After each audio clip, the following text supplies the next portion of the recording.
நெல்லை மாவட்டம் திசையன்விளை மற்றும் இட்டமொழி பகுதிகளில் நள்ளிரவில் அரிவாளுடன் உலா வந்த 6 பேர் கொண்ட மர்ம கும்பல் வாகனங்களை சேதப்படுத்திய சிசிடிவி காட்சி வெளியாகியுள்ளது. கூடுதல் விவரங்களை செய்தியாளர் பாலாஜியிடம் கேட்கலாம். பாலாஜி, அந்த 6 பேர் கும்பல் தொடர்பான ஏதேனும் விவரங்கள் தற்போது தெரிய வந்திருக்கிறதா? விவரங்களை பதிவு பண்ணுங்க. வணக்கம். நெல்லை மாவட்டம் திசையன்விளை மற்றும் அதனை சுற்றி உள்ள இட்டமொழி ஆகிய போன்ற பகுதிகளில் நள்ளிரவு நேரத்தில் இருசக்கர வாகனங்களில் வந்த ஒரு 6 பேர் கொண்ட மர்ம கும்பல் அரிவாளுடன் அட்டகாசத்தில் ஈடுபட்டுள்ளது. முதலில் திசைநிலையில் உள்ள ஒரு பெட்ரோல் பங்கிற்குள் புகுந்த இந்த கும்பல் அங்கிருந்த பெட்ரோல் பம்பின் மிஷின்களை அரிவாளால் வெட்டி சேதப்படுத்தியதோடு ஊழியரையும் மிரட்டியுள்ளது.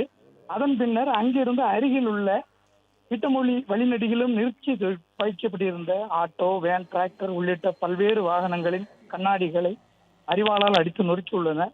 இத்தோடு நிற்காமல் இட்டமொழியில் உள்ள மற்றொரு பெட்ரோல் பங்கிற்கு சென்று பெட்ரோல் போட்டுவிட்டு அங்கு பணிபுரிந்த ஊழியரை அரிவாள் காட்டி வெட்ட முயன்றுள்ளனர். அந்த ஊழியர் அருகில் இருந்து குளத்திற்குள் குதித்து தப்பியதால் அவர் உயிர் தப்பியுள்ளார். இன்று காலையில் சேதமடைந்த வாகனங்களையும் பெட்ரோல் பங்கையும் பார்த்த பொதுமக்கள் பெரும் அதிர்ச்சி அடைந்து இது தொடர்பாக பெட்ரோல் பங்கு உரிமையாளர்கள் சிசிடிவி காட்சிகளுடன் திசைநிலை காவல் நிலையத்தில் புகார் அளித்துள்ளனர். இது குறித்து திசைநிலை காவல்துறையினர் விசாரித்து வருகின்றனர்.